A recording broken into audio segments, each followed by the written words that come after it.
Hello po mga kababayan, si Dante Maravillas. Ano niya Mr. Maravillas yung mga mainit na issue ngayon? Yung maleta scheme at yung industriya ng mga peking saksi. Yun ang pag-uusapan natin mga kababayan. Kasi as you know, nagpa-press con si Atty. Baligod. Pinag-present niya yung mga ex-marines daw. Na-discover po, yung apat po doon, mga piki. Yung iba, mga ex-marines daw yon. Pero yung apat, na-verify na, mga piki pala. At ngayon, may announcement si Amy Marcos. Magpapaimbestiga daw sila. Magpaimbestiga kayo. Tingnan natin, pag na-cross-examine yan ng mga matitinong senador, siyempre, pati si Ping Lacson magtatanong. At si Senate President Tito Sen. Malamang, mahubaran agad-agad yung kanilang kasinungalingan. At ang sunod na tagpo niyan sa taguan na. Tulad ni Gutesa mga kababayan, hindi na nagpakita. Diba? Ito yung balita ng ABS-CBN. Ngayon pa lang, 18 minutes ago, Senator Amy Marcos has filed a resolution seeking a Senate inquiry into the alleged money deliveries to various personalities including ICC by the group of Saldico. Yan. Yan yung statement ni Amy Marcos. Pakinggan natin. Kevin, I have no notion if you in fact have seen or heard about it. It's a resolution directing the appropriate Senate committee to conduct an inquiry at the earliest possible opportunity into the alleged money delivery scheme involving 18 former military personnel employed by Congressman Saldico and the reported cooperation of certain government officials with the International Criminal Court. And we were all dismayed by the revelations yesterday, and as a result, I am hopeful that this will be the beginning of a very serious and comprehensive investigation which will result in charges and punishment if there are guilty parties. Ituloy ninyo yung Senate investigation. Maganda yan. At malamang sa malamang, ang makaso for perjury, yung mga witness ninyo at yung nag-present, si Atty. Baligod, nagbanta na, magpa-file down ng cyber libel, si Trillanes. Kasi si Trillanes daw yung distribute ng yung namigay ng pera, 2 million US dollars. Galit na galit si Trillanes. Ito yung post ni Belica, Greco Belica. Dapat sagutin, pero siyempre itatanggi. Dapat mag-resign, pero siyempre hindi dapat may delikadesa. Pero siyempre hindi. Dapat may delikadesa. Pero siyempre kakapit sa pwesto. Dapat isa. Ito daw yung mga tumanggap ng pera, mga kababayan. Kasama sa mga tumanggap si Martin Romualdez, si Franz Castro, si Barber, si Abante, si Paduano, si Dilima, si Sandro Marcos, si Erwin Tulfo. Yan ang mga pinangalanan. Si Dan Fernandez, si Luistro, si Adjong, si Ortega, si Garin, si Kimbo, si Dalipe, si Conggon, si Joel Chua, si Suarez, si Brosas Arlene, si Manuel Raul, Gonzales Dong. Yan ang mga tumanggap ayon sa joint affidavit ng 18th ex-Marines na na-assign noon kay Saldico. Kaya sabi dito ni Juan Sandugo, paano hindi mo masasabing poros kalukuhan yung mga sinasabi ng Marines? 2023 lang lumaya si Dilima at 2025 lang din naging kongresuman. So paano siya dinalhan ng malimaletang pera? Tapos nag-deliver daw sa ating Pangulong Marcos sa address na 41 Forbes sa may Malacanang. Sabi ni Leslie Bocobo, if you're going to write a script for the Marines, at least naman, get the address right. First of all, no such address as 41 Forbes exists. Hindi tanga ang Marines. Sana'y yan sa accurate locations. As they were trained for that, tanga ang gumawa ng script, correction, ubod ng tanga. Reaction ni Melchor Vergara, the aged scriptwriter defensor does not know that Forbes is the name of luxury subdivision, not a street name. Tapos sa Paway daw, sa bahay ni sa bahay ni PBBM. Wala man pong bahay sa Paway. Sa Lawag City, ang bahay ng ating Pangulo. Yung sa Paway kasi po, na bahay doon, ginawa na yun na tourist, destination, tourist attraction. Ang bahay ng ating Pangulo sa Lawag. Kaya sabi ni Brother Benji Contreras, isang Marcos supporter, ayon kay Baligod, nag-deliver daw ng malimaletang pera sa bahay ni PBBM sa Paway. Ang bahay ni PBBM ay nasa Lawag City, hindi sa Paway. Kaya nga, si Kong Sandro ng 1st District ng Ilocos Norte, ang Paway ay nasa 2nd District at si Representative Barba, ang congressman, sablay. Pero magpapaimbestiga daw si Amy Marcos. Siyempre, kalyado nila, mga kababayan itong nag-expose. So, instrumento na si Amy Marcos, hoping na mapapatunayan yung mga alleged deliveries. Malamang, lalo silang mapahiya sa investigasyon nito. At doon na tayo na pupunta itong mga Marines, baga magtago na. Ino mga ex-Marines, mga kababayan na nagpa-press con, dapat yung NBI sumama sa investigasyon dito, mga kababayan. Sabay press con ni Amy Marcos. At nananawagan rin ako sa ating magigiting na kasapi ng Philippine Marines na kung may paratang, ilatag ninyo ng malinaw. Kung may ebidensya, ilabas ninyo ng buong tapang. Kumbaga sa maleta, mananatiling sekreto ang laman niyan kung hindi ilalatag sa lamesa at bubuksan. Dito natin buksan sa Senado at suriin ang maleta ng katotohanan. Hindi maaring trial by publicity ang mangyari.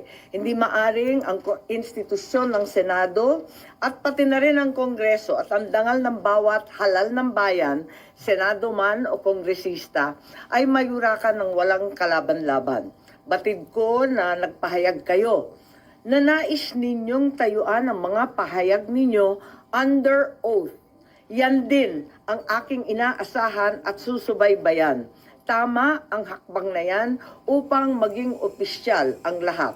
Pinoprotektahan ko ang Senado hindi dahil sa mga personalidad, hindi dahil kaibigan ko sila, kundi dahil ito ang tinig at tanggulan ng ating bansa.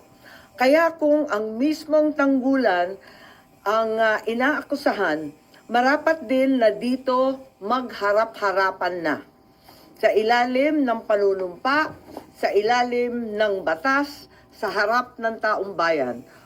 Huwag tayong masiyahan sa likod lamang ng isang press conference. Kung kayo'y tunay na naglilingkod sa katotohanan, magharapan tayo dito sa Senado. Ang Senado ay hindi tatakbo o tatalikod, lalo na kung may nadawit na hindi dapat. Sa aking mga kasama na senador, ito rin ang pagkakataon para linisin ang inyong pangalan at itindig ang dangal ng institusyon. Maraming salamat po. Andito naman po yung affidavit. Siguro nakita naman ninyo yung joint affidavit na mahaba na ginawa ng ating mga Marines kahapon. Ang balita ito ang karugtong ni Sergeant Gutesa at may susunod pang 12, 12 pang Marines na lalabas. Meron ring sasabihin. Tungkol dito, duty rin kay Congressman Saldico dati. Meron rin umiikot na iba't ibang mga link matrix. Siguro nakita na rin ninyo. At ang talagang binibigyan ng pansin nito at dinidiin ay yung mga mastermind. Sapagkat alam naman natin lahat na hanggang ngayon, ang tinutumbok pa lamang ay yung mga small fry ika nga, yung mga dilis, yung mga maliliit at maliliit na kasangkot. Malaki man ang halaga, hindi sila yung mga tunay na mastermind. Tumbukin na ang mga mastermind at katulong natin ang ating magigiting na mga Marines. Yun lang po. Maraming salamat. Ayan ang presko ni Amy Marcos, magpapaimbestiga daw sila. Very good. And we urge the Congress, kasi may mga pinangalanan po na mga congressmen. Number 1 si Martin Romualdez. Nakasama si Laila de Lima.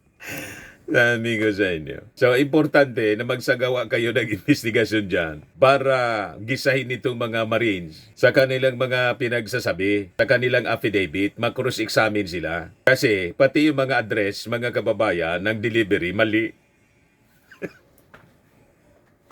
Pati itong si Laila de Lima, yan ang sabi ni Juan Sandogo. Paano di mo masasabing puros kalukuhan yung mga sinasabi ng Marines?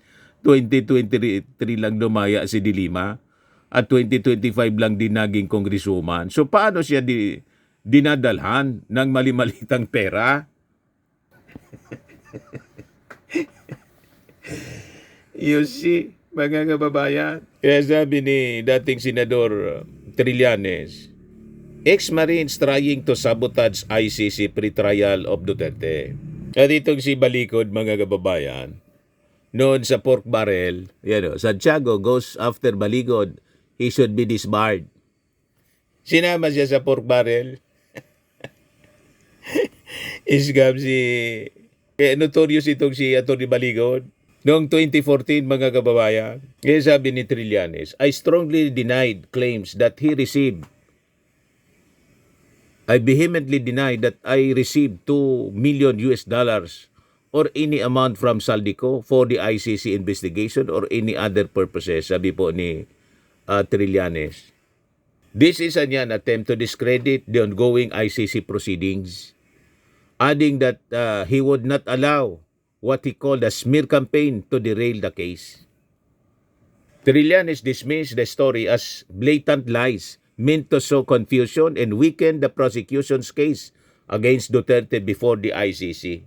This is not you to me. I will not be distracted. Hahabulin ko kayo. Magpa-file siya ng cyber libel complaints against lawyer Levi Baligod, former lawmaker Mike Defensor, broadcaster Jason Sa, and the 18 former soldiers and others who he claimed were maliciously spreading the allegations online. Malamang, mamaya, baka may gumalaw na rin sa Congress para ipatawag itong si Atty. Baligod tapos yung mga witnesses niya para mag-isa, mga kababayan, kung totoo yung mga pinagsasabi nila. Oh, this is just a propaganda para i-smear yung ating Pangulo. Pinulitika nila, siraan yung ating Pangulo. Yan ang strategy nila dito sa kaso ng ICC laban kay Sara Duterte, ay kay Digong. So itong pag-usapan natin, ang maleta scheme at industriya ng peking witness, mga peking saksi. Yan ang buhay nila yan, mga kababayan. So sa demokrasya, mga kababayan, ang pinakang mapanganib na sandata, hindi po baril, kundi yung kasinungalingan na paulit-ulit na pinapakalat para magmukhang totoo. Di ba? So ngayon, may panibagong drama sila. Ito na nga yung ginawa nilang press con kahapon. Naglabas ng kwento na ang sabi, may mali-maletang pera na pinamigay amounting to 805 million pesos or bilyon pa nga na pinamigay, mga kababayan daw, kina Pangulong Bongbong at Speaker Martin Romualdez. Ganun ang kanilang script. Continuation ng Gutesa story. Si Gutesa hindi na nagpakita. Ito yung continuation, may willing na naman na magpagamit ng mga personalities. Former Marines daw. So malaking numero, malaking paratang. Ngayon, ang tanong, nasaan ang ebidensya? Ang pinapakita lang po, maleta, wala mang pera. Ay nakita tayong mga pera na nakalagay sa mesa, alatadong Photoshop. May nakita ko, mga kababayan. Yan o. Alatadong Photoshop po. Alatado na Photoshop, mga kababayan. Ganon sila kadesperado. Yan, sabi dito sa report ng Brigada News FM Manila. Tingnan, pinakita ni Atty. Levi Baligod sa ginanap na press conference ngayong hapon, Pebrero 24, ang serye ng mga larawan ng umano'y mali-malitang pera na ninakaw ni dating Representative Saldico mula sa Kabanang Bayan. Screen grab from Mike Defensor, FB Live. Yan o. Alatado na Photoshop. AI generated. Mga uto-uto lang yung maniniwala sa kwento nila mga kababayan. Pero kailangan imbestigahan talaga para makapag-craft ng batas yung Congress na masawata ang ganitong pagpapakalat na mga fake news at paninira mga kababayan. At yung pagpresenta ng mga faking witnesses na matapos sila na mag-execute ng affidavit, mawawala na lang sukat na parang bula. Hindi mo na matanong, paldo na. Ano pa man, nagtago ka niya pagkatapos. Anyway, paldo na. Ano ba, mga kababayan? So, ang unang butas dito, questionably yung mga saksi. Yung mga Marines, ex-Marine soldiers daw, mga kababayan. So, ayon mismo, mga kababayan, sa Philippine Navy, may mga individual na lumabas sa press conference ni Attorney Levy Baligod na hindi kailanman naging member ng Navy o Marine Corps. Ang iba naman ay dishonorably discharged. So kung ang isang tao ay hindi naman pala tunay na sundalo o kaya tinanggal na sa serbisyo dahil sa paglabag, automatic na may credibility issue. At sa korte, credibility ang pundasyon ng testimony. Yan ang report mga kababayan ng DCRH. Kung ang witness may butas ang pagkatao o kanyang history, paano mo ipagkakatiwala ang sinasabing 805 billion pesos na pera? Diba? So ngayon, bakit malaking numero halaga ang ginagamit? 805 billion. Sa tingin natin, psychological tactics po ito. Kapag malaking alaga ang numero, nagre-react agad ang emosyon ng mga tao bago gumana yung kanilang critical thinking. Grabe yan, daming perang yan. 805 billion. Talaga nga niyang napakagahama ni Bangag at ni Tambaluslos. Ganun lang yan mga kababayan. Strategy siya sa propaganda po. Dapat malaking halaga, 805 billion. Yan ang tinatawag na shock value. Viral potential. Emotional trigger po siya mga kababayan. At headline ready. Pero yung mga DDS po, pakalat sila ng mga post. Tinatanong bakit daw hindi kinover ng mainstream media. So alam na natin ang intensyon ng mga DDS. Gusto nila ipakalat sa mainstream media for viral potential. Dapat pag-usapan na anya yung issue. Yan ang purpose nila sa mainstream media para nga sa kanilang propaganda. Kasi yun ang doon po, yung Net25 man lang, tapos si Jason sa, tapos yung mga vlogger. Yung pinakalat na nila sa social media, sabay sila tanong, bakit niya hindi kinikover ng mainstream media? Yes, sabi ni Atty. Jesus Falsi sa kanyang post, DDS, huwag niyo panoorin ang bayarang media. Abaya CBN, Krappler, bilyonaryo ni Enrique Razon, boycott them. Also DDS, bakit hindi kinocover ng media ang 18 Marines expose? Binoboycott tayo. Kita ninyo, bangga-bangga yung kanilang sinasabi. Pag makakatulong sa kanilang propaganda agenda, inaanap nila yung media para mag-cover. Pero inaakusan nila yung mainstream media na bias. Ganon ang mga ugali niyan. Pero dapat tandaan po natin mga kababayan, sa batas, hindi sapat po yung nakakagulat.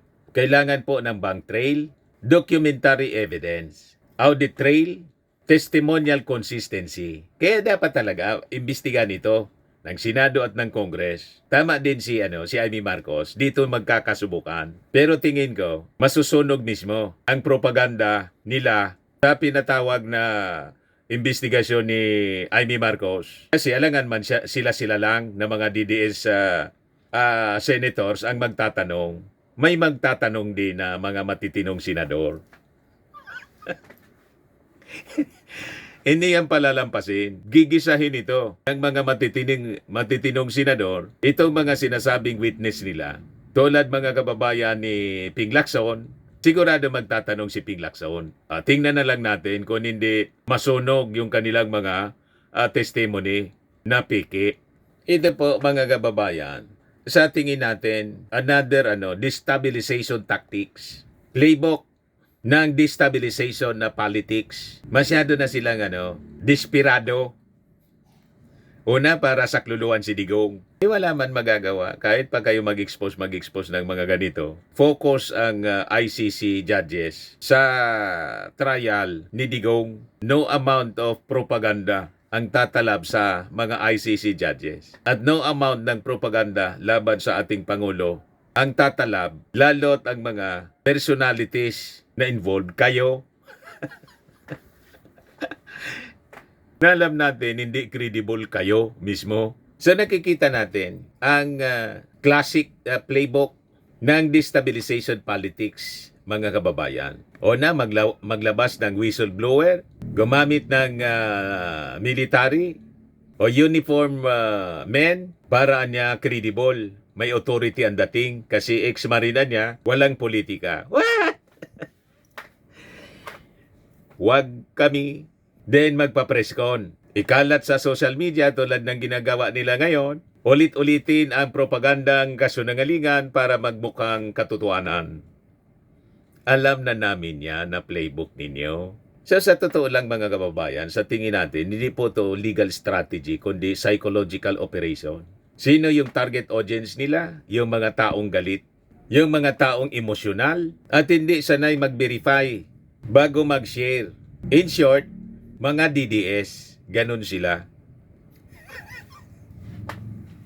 Di ba, yung mga DDS, mga emosyonal, hindi nag-iisip. Kasi ganun din yung idol nila, hindi nag-iisip. Kaya nga po na nakulong si Digong. Kasi kung nag-iisip siya ng matino, hindi siya nakulong. Ganon din si Sara. Hindi nag-iisip ng matino. Nandyan sa kanila yabang. Ngayon, patong-patong na impeachment case ang kinakaharap. You see? So, diretsahan na mga kababayan. May segment kasi ng hardcore na mga DDS na talagang hindi sila nagpa-fact check. Ang mahalaga sa kanila, narrative. Hindi po ebidensya. At yan po ang minamanipulate nila. So, anong tinatakpan nila dito, mga kababayan, sa mali-malitang drama? So habang may drama silang ganito, tumatakbo pa rin ang proseso sa International Criminal Court ng kasong Crimes Against Humanity laban kay Digong. May mga hakbang at pressure kaugnay ng impeachment case laban kay Sara Duterte. Aktibo ang mga pagsumite ng mga ebidensya laban sa dating administrasyon. So ngayon, coincidence ba na tuwing umiinit ang issue sa ICC at impeachment kay Sara, may bagong malaking aligasyon laban sa ating administrasyong Bongbong Marcos at kay Martin? Tingin ninyo, hindi po siya coincidence. Ito po ay diversion tactic. Nililihis nila yung ating atensyon. Kaya sinabay nila, papreskon po si Balico. At ngayon, sabay papresko naman si Amy Marcos. Inuuto nila, mga kababayan, yung mainstream media. Tapos, yung kaya nilang utuin. Malinaw po yun. So, kapag kasi may krisis ka, gumagawa ka ng malaking ingay para malihis ang atensyon. Yun ang ginagawa nila. O ngayon, si dating Senador Antonio Trillanes, napikon dito sa kanilang mga ginagawa, magpa-file daw ng cyber libel laban kay Jason Sa, kay Mike Defensor, Attorney Levy Baligod, at doon sa mga witnesses na Marines, dating Marines. Dahil sa aligasyon na tumanggap daw umano ng $2 million mula kay Saldico para suportahan daw yung ICC case. Yung pagkala po ng mga witnesses ng mga investigators dito, yun ang sinasabi nila. So tinawag niya itong blatant lie. So mapapansin natin mga kababayan, may pattern siya. May akusasyon, lahat may pera, lahat may drama.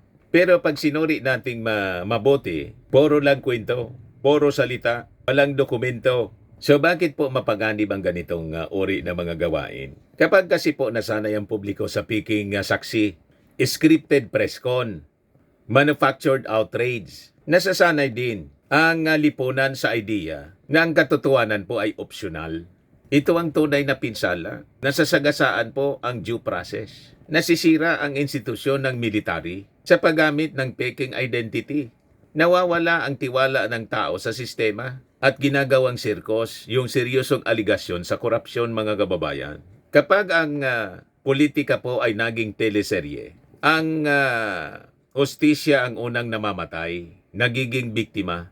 So ito pinag-uusapan natin, hindi lang ito tungkol kay PBBM o kay Martin Romualdez. Napilit nila kinakaladkad sa isyu ng ICC, sa isyu ng korupsyon. Pero talaga, malinaw ang target. I-weekend yung ating Pangulong Bongbong Marcos. Siraan si Martin Romualdez. Magasik ng duda sa gitna ng ating administrasyon. Pero mas malalim ito, mga kababayan. Ito ay labanan ng katotohanan versus narrative. Narrative of lies. Ebidensya versus optics. At saka due process versus mob mentality.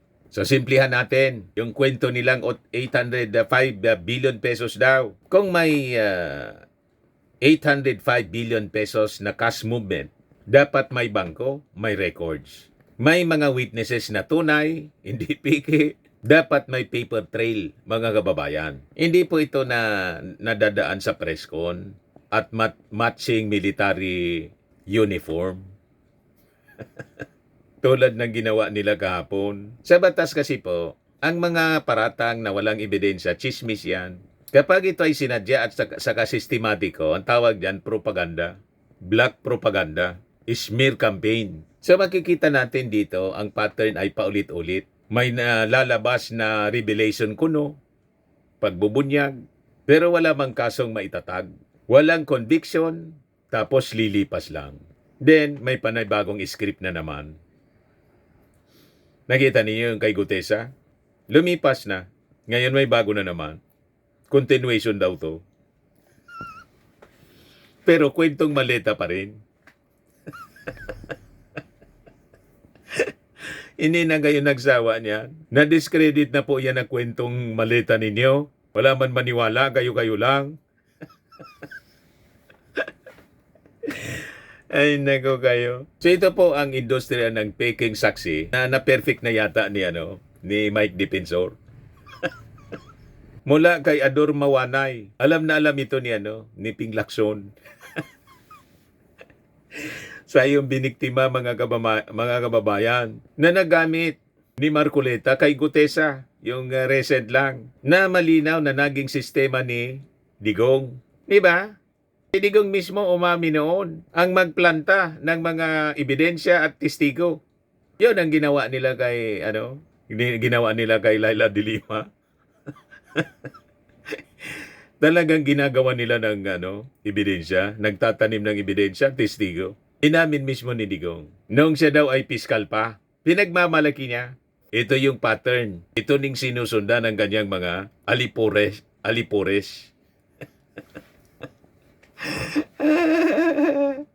May liga gumawa ng kwento po, pero hindi umobra yung kwento niya. Mga kababayan, pagyayabang niya sa mga ICC judges, siguradong mako-confirm yung kaso. Crimes against humanity. So tandaan natin mga kababayan, hindi nadadaan sa mali-malitang sinasabi nila ang katotohanan. Hindi po nadadaan sa uniforme ang credibility. At hindi po nadadaan sa mga papresko ninyo ang hustisya. Kasi kung may ebidensya kayo, dalhin ninyo sa korte, hindi sa preskon. Diba? Huwag sa preskon. Kasi sa pag preskon na yan, malinaw na propaganda. Before kayo magpa-preskon, magpa-korte muna kayo. I-file ninyo yung kaso para ma-examine ng mga abogado, ma-cross-examine. Hindi puro kayo pa-preskon. Kung wala man pong ebidensya, tigilan na ninyo yung panlilinlang kasi sunog na kayo. Basang-basa na ang papel ninyo. Kilala na namin ang karakas ninyo. Kasi po mga kababayan, kung propaganda lang lagi ang maingay, taong bayan po naiipit at nasasagasaan. Nako-confuse yung mga tao. Bagay, yun talaga yung purpose nila, dituhin ang tao.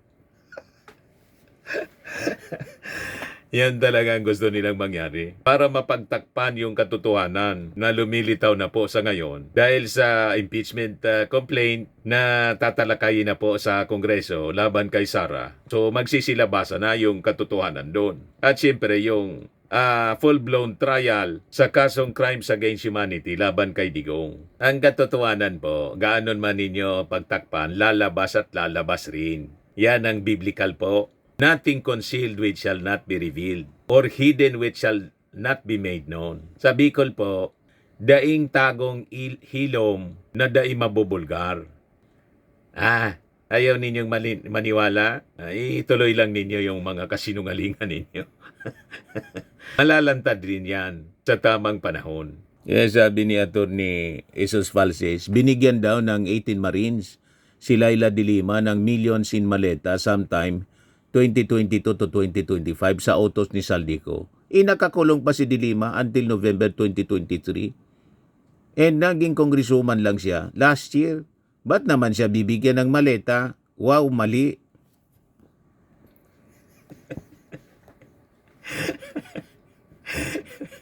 Sunog agad mga kababayan. Diyan niya Mr. Maravillas ang motibo ni Atty. Baligod. Baka may attorney's fee din siya doon. Tulad ni Atty. Kaufman. Abogado, di ba? Ang bayad, attorney's fee. Alangan man, libre.